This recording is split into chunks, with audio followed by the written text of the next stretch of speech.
আকাশবাণী আগরতলা।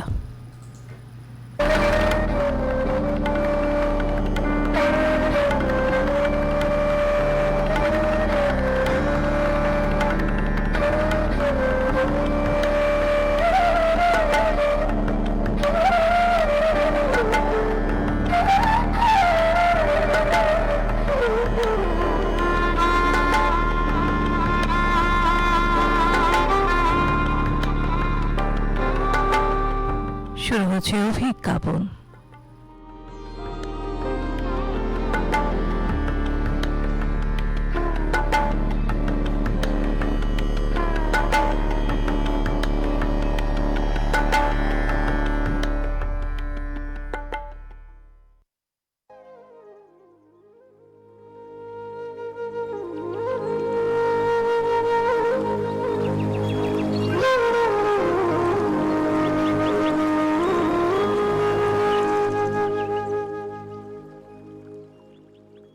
যেন এক অদ্ভুত অঙ্কের খাতা হচ্ছে জীবন।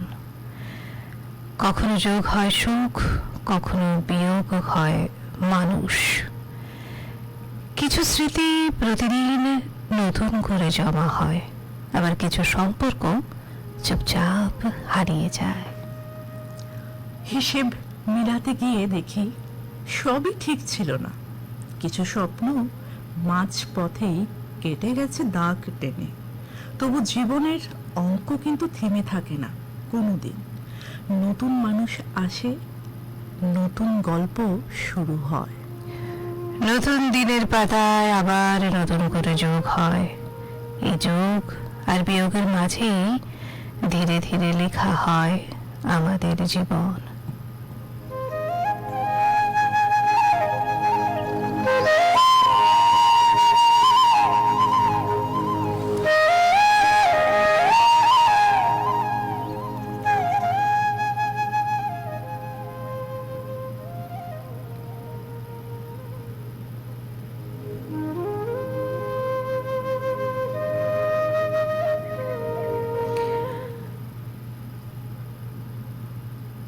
অভিজ্ঞাপনের আজকের পর্বে আপনাদের প্রত্যেককে স্বাগত জানাই। শুভ সকাল, নমস্কার।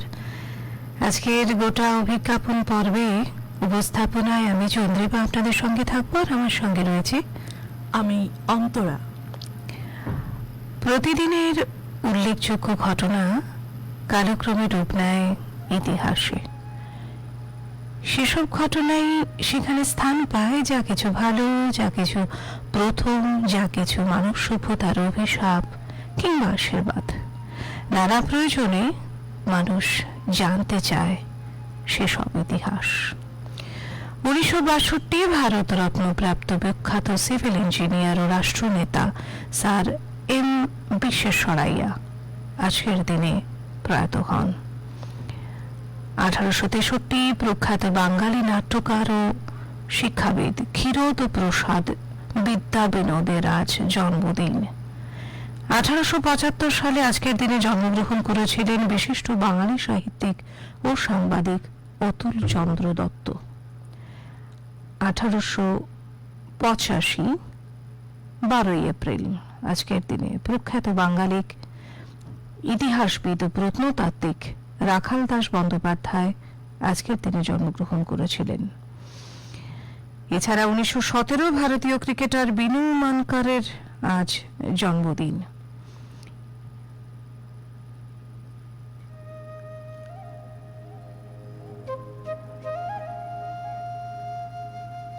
ইউরি গ্যাগারিন বিশ্বের প্রথম মানব হিসেবে মহাকাশ যাত্রা করেছিলেন আজকের দিনেই।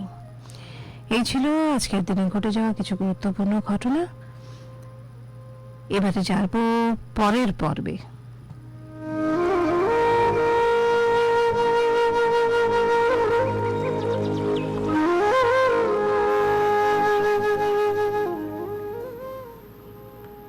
এবারে শুনবেন অভিজ্ঞাপনের অত্যন্ত জনপ্রিয় পর্ব লিখছি তোমায়। এই পর্বের আজকের প্রথম চিঠি পাঠিয়েছেন উত্তর 24 পরগনা পুটুরিয়া গোলাবাড়ি বাজার থেকে মোহাম্মদ শফিকুল ইসলাম।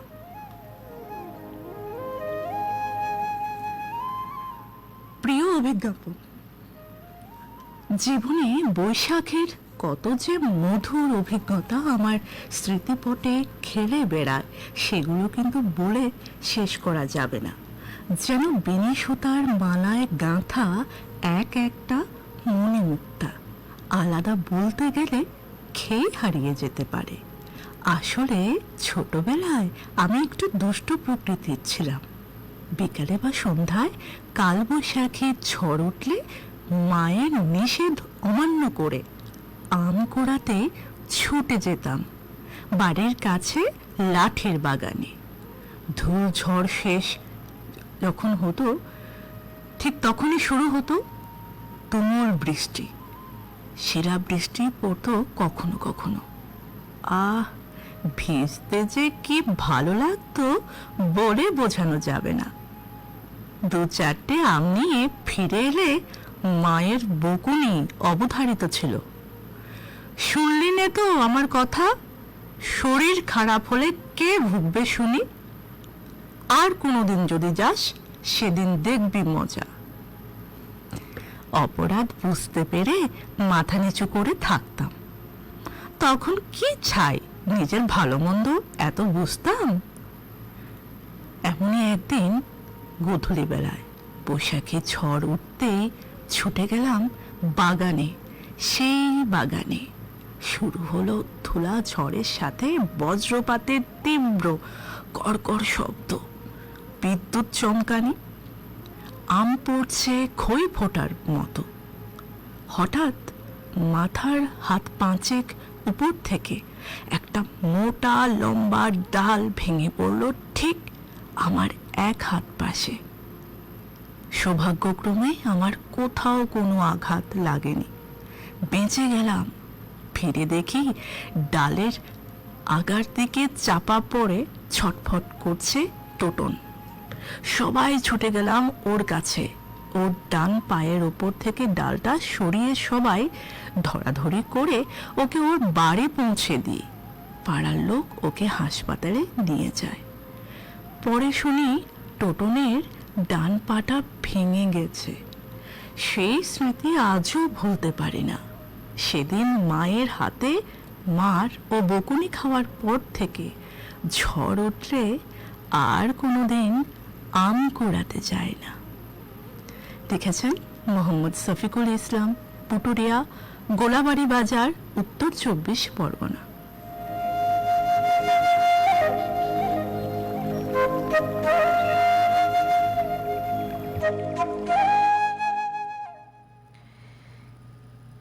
এরপরের চিঠিটি লিখেছেন রঞ্জনা বসু, বেথুয়া ডহরি, নদিয়া থেকে। বন্ধু লিখছেন, চৈত্রের শেষ দিনটা পূজা ও আরাধনায় কেটে যাওয়ার পর নেমে আসে বৈশাখের উজ্জ্বল ভোরবেলা। ছড়িয়ে পড়ত সমস্ত বাড়িতে। পাখি ডাকা ভোরে মা ঠাকুমা রওনা হতো গঙ্গা স্নানের উদ্দেশ্যে। স্নান সেরে মন্দিরে পুজো দিয়ে ফেরার পথে বাজার হাট করতেন দুজনে। রিক্সা বাড়ির গেটে এসে দাঁড়াতেই আমরা ভাই বোনেরা ছুটে যেতাম। ছোট বড় ব্যাগগুলো নামিয়ে আনতাম।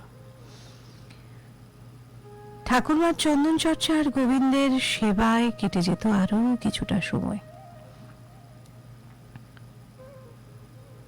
বাবা কাকা পিসির সাথে ছোটরা লেগে পড়তাম ঘর সাজানোর কাজে। মা কাকিমার রান্নাঘরে ব্যস্ততা তখন তুঙ্গে। বছরের প্রথম দিনে সবকিছুই ভালো হতে হবে। রকমারি খাবারের আয়োজন সম্পূর্ণ হলে আমাদের সকলের হাতে নতুন জামা তুলে দিত মা। আমরা একে একে স্নান সেরে সেই নতুন পোশাকের আনন্দ উপভোগ করতাম। বাড়ির সহকারী এবং আত্মীয় স্বজনরাও সেই তালিকায় থাকতেন। সকলেই একই পরিবারের সদস্য হয়েই থেকেছেন। সম্পর্ক তখন এমনটাই ছিল। বাবা ও কাকাকে কখনো হালখাতার মিষ্টি আনতে দেখিনি।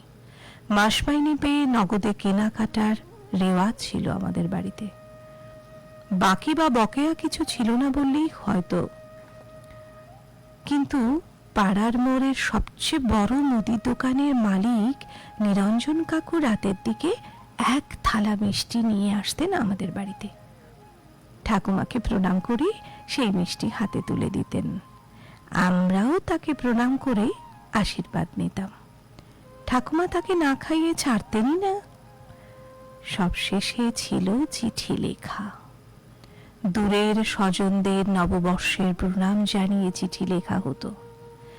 আমরা ছোটরা লিখতাম শেষে, তারপর খামে ভরে উপরে ঠিকানা লিখে বাবা পরদিন অফিস যাবার পথে পোস্ট করে দিতেন। বৈশাখের দুপুরগুলোতে সদর দরজা খোলা হতো ডাক পিয়নের গলার আওয়াজ শুনে।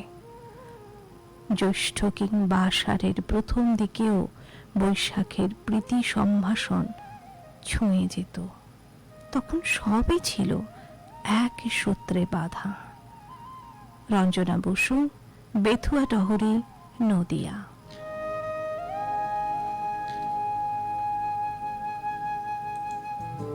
যা যা ফেরারি মন ছেড়ে স্মৃতির কোণ, যা যা ফেরারি মন ছেড়ে স্মৃতির কোণ, সব পাখি উড়ে যায় যে অজানায়, সে অজানা নিরালায়, ফের এক অধ্যায় লেখা হোক ভুলের পাতায়, পাতায়।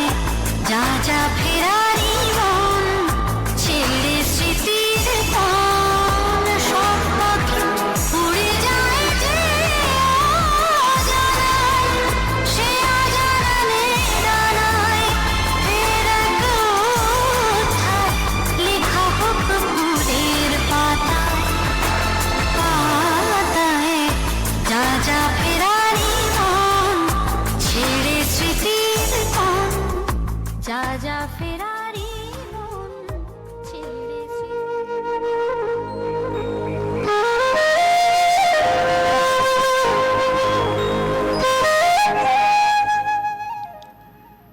এবারে চিঠিটি পাঠিয়েছেন অনিল কুমার ঠাকুর, কাটোয়া প্রান্তিক পাড়া, পূর্ব বর্ধমান।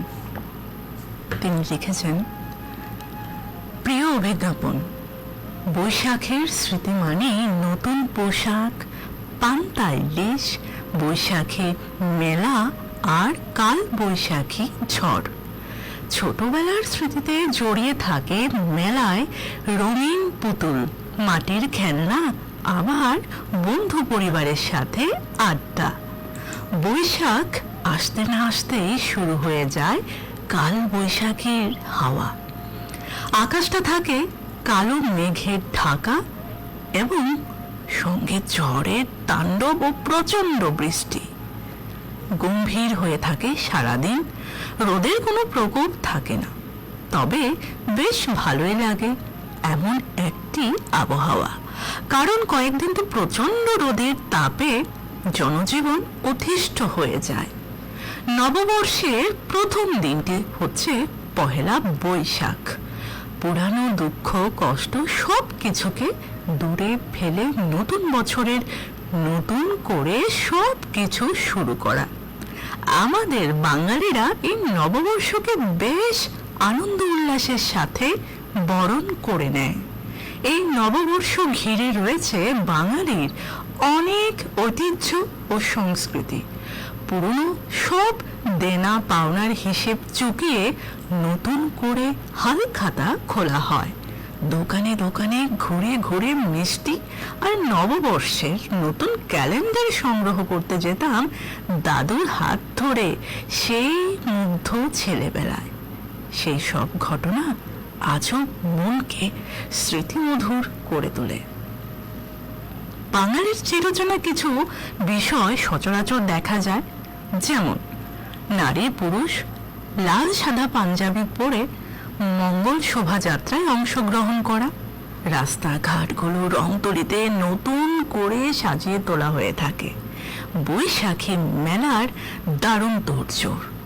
মেলাগুলোতে সাধারণত নাগরদোলা, মাটির পুতুল, বিভিন্ন গ্রামীণ সব জিনিসপত্র বিক্রি হয়।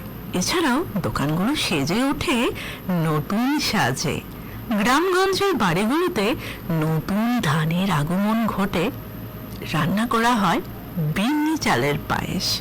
সব কিছু নিয়ে বৈশাখী স্মৃতি আজও মানুষ পটে তুলে দিয়ে আঁকা ছবির মতো জল জল করে ওঠে। লিখেছেন অনিল কুমার ঠাকুর, কাটোয়া, প্রান্তিক পাড়া, পূর্ব বর্ধমান, পশ্চিমবঙ্গ।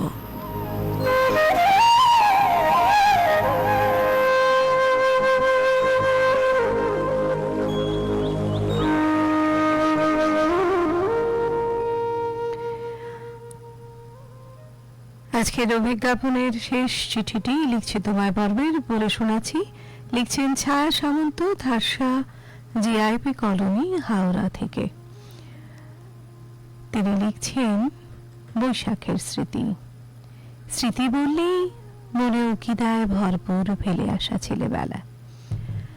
বৈশাখ সে তো আবেগের মাস, ভালোবাসা ও সুখের দোলা চলে ভাষার মাস। মাটির গ্রাম জীবন, গড়পড়তা মানুষের জীবনের মধ্য দিয়ে চলতে থাকা জগতে হয়তো অসাধারণ বলে কিছু নেই।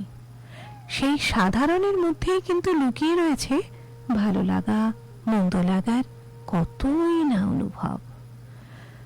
নয়া বঙ্গাব্দের প্রারম্ভক্ষণে আমরা রাত দুপুরে ঘন্টা বাজায় না, পাড়ায় পাড়ায় পটকাও ফাটায় না। বাংলা নববর্ষ খুব ভোরে গঙ্গা স্নান সেরে মিষ্টি মুখে, হাসি মুখে বাড়িতে ঢোকে মননে। পুরনো কথা ঘাটতে ঘাটতে একটা মায়াবী দুনিয়ায় প্রবেশ করা। জীর্ণ পুরাতনকে পিছনে ফেলে সমস্ত বিষাদ বিরাগ থেকে মুক্ত হয়ে নতুন আশা ও সম্ভাবনায় উজ্জীবিত হওয়া। ছোটবেলায় শুনেছি পয়লা বৈশাখে ভগবতী যাত্রা বলা হতো।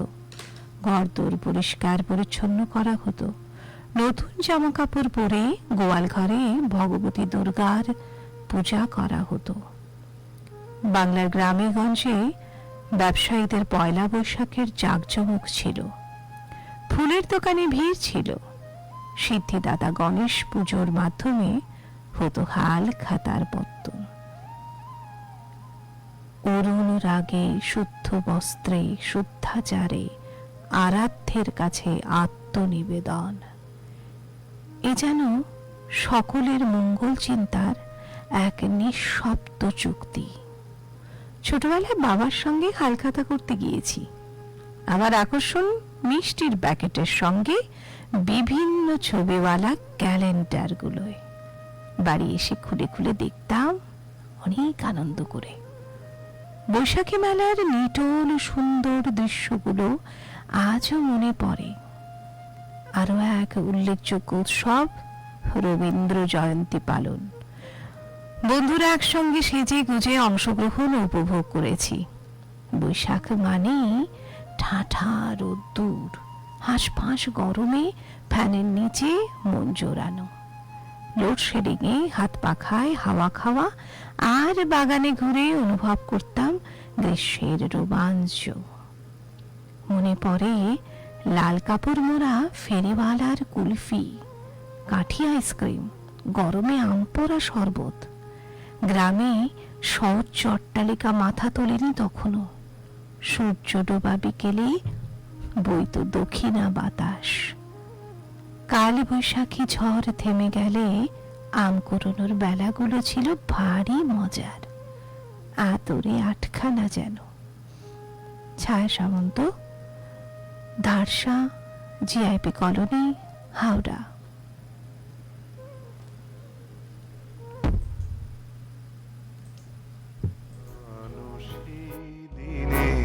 কথা ভুলবি কি রে, হায় সেই চোখের দেখা, প্রাণের কথা সেই কি বলা যায়। পুরানো সেই দিনের কথা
এবার জানিয়ে দিচ্ছি আপনাদের কিছু গুরুত্বপূর্ণ তথ্য।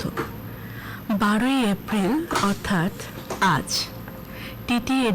টিটিএডিসির সাধারণ নির্বাচন পশ্চিম ত্রিপুরা জেলায় অবাধ ও সুষ্ঠুভাবে সম্পন্ন করতে এবং শান্তি শৃঙ্খলা বজায় রাখতে পশ্চিম ত্রিপুরা জেলার জেলা শাসক এক আদেশে BNSS 2023-এর 163 ধারা অনুযায়ী কিছু বিধিনিষেধ আরোপ করেছেন। এই আদেশ আগামী 13 এপ্রিল 2026 তারিখ সকাল 6টা পর্যন্ত বলবৎ থাকবে। এই আদেশ অনুসারে ভোট গ্রহণ কেন্দ্রের 200 মিটার এলাকায় 5 বা ততোধিক ব্যক্তির সমবেত হওয়া নিষিদ্ধ। 3-এর অধিক 4 চাকার যানবাহন একসঙ্গে চলাচল করা যাবে না। 2 চাকার যানে সহযাত্রী বহন করা যাবে না। বিভিন্ন আগ্নেয়াস্ত্র, লাঠি, সূক্ষ্ম বাঁশের টুকরো, রড ইত্যাদি বহন করা যাবে না। তবে এই আদেশ সামরিক বাহিনী, আধা সামরিক বাহিনী, রাজ্য পুলিশ কর্মী, আইন শৃঙ্খলার কাজে নিয়োজিত অন্যান্য নিরাপত্তা সংস্থার কর্মী, নির্বাচনের কাজে যুক্ত সরকারি কর্মচারী বা সাধারণ দায়িত্বে নিয়োজিত ব্যক্তিবর্গের ক্ষেত্রে প্রযোজ্য হবে না। এই আদেশ অমান্যকারীর বিরুদ্ধে BNS 2023-এর 189 ধারা অনুযায়ী প্রয়োজনীয় ব্যবস্থা নেওয়া হবে।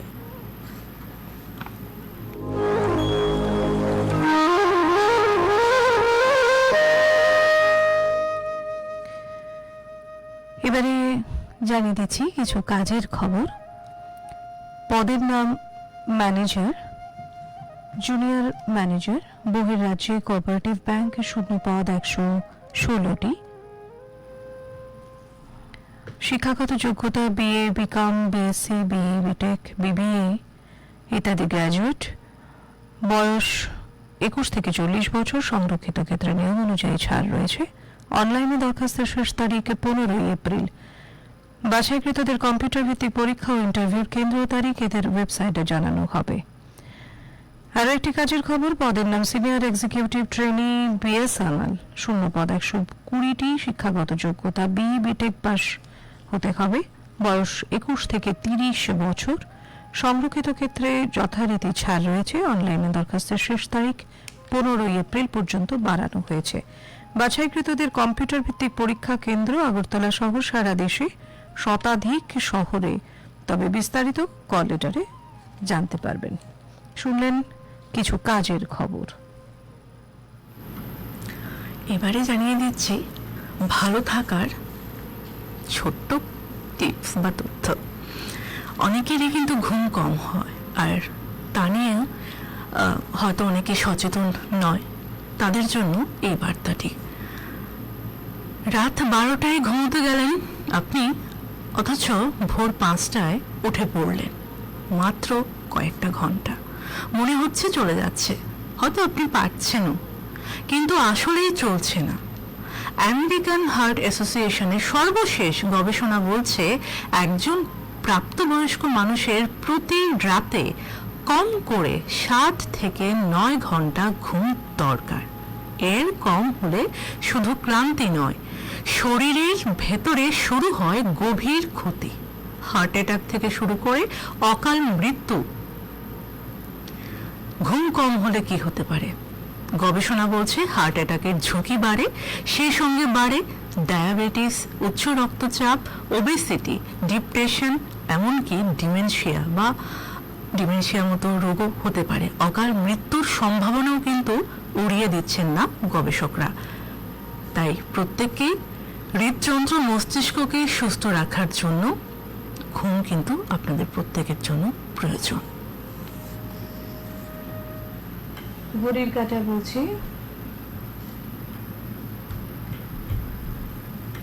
কাঁটা বলছি, আমাদের আজকের অভিজ্ঞাপন থেকে বিদায় নেবার সময় হয়েছে। যেতে যেতে আবহাওয়ার খবর। আকাশ মেঘাচ্ছন্ন থাকবে, কোথাও কোথাও বজ্রবিদ্যুৎ সহ বৃষ্টিপাত হওয়ার সম্ভাবনা রয়েছে। গতকালের সর্বোচ্চ, আজ সকালে সর্বনিম্ন তাপমাত্রা 33.5 ডিগ্রি সেলসিয়াস এবং 25.2 ডিগ্রি সেলসিয়াস। আপেক্ষিক আর্দ্রতা 100%, সর্বোচ্চ সর্বনিম্ন 48%। সতর্কতা হিসেবে বলা হচ্ছে কোথাও কোথাও বজ্রবিদ্যুৎ সহ ভারী বৃষ্টিপাতের সম্ভাবনা রয়েছে। সেই সঙ্গে বিদায় নেব আজকের অভিজ্ঞাপন থেকে। সকলে খুব ভালো থাকবেন, সুস্থ থাকবেন। এতক্ষণ উপস্থাপনায় আমি চন্দ্রিমা চক্রবর্তী আপনাদের সঙ্গে ছিলাম, আর আমার সঙ্গে ছিল অন্তরা দত্ত।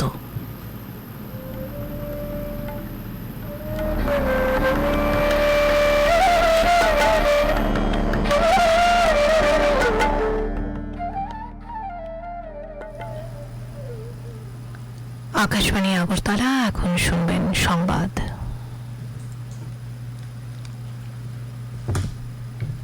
দেখো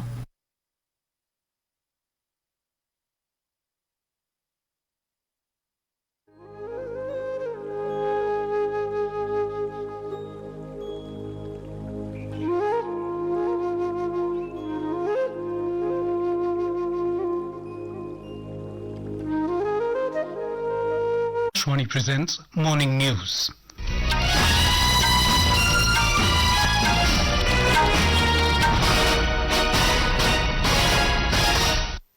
Good morning, I'm Sunil Verma.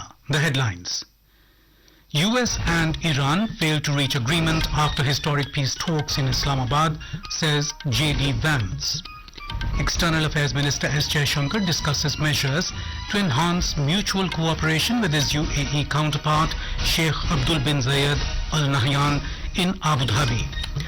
Government increases export duty on diesel and aviation fuel to curb exports and ensure domestic supply. Campaigning gains momentum for assembly elections in West Bengal and Tamil Nadu, with top leaders addressing back-to-back rallies. At least 13 killed in a road accident in Katihar district of Bihar. And in Asian Wrestling Championships, Sujit Kalkal and Abhimanyu Mandwal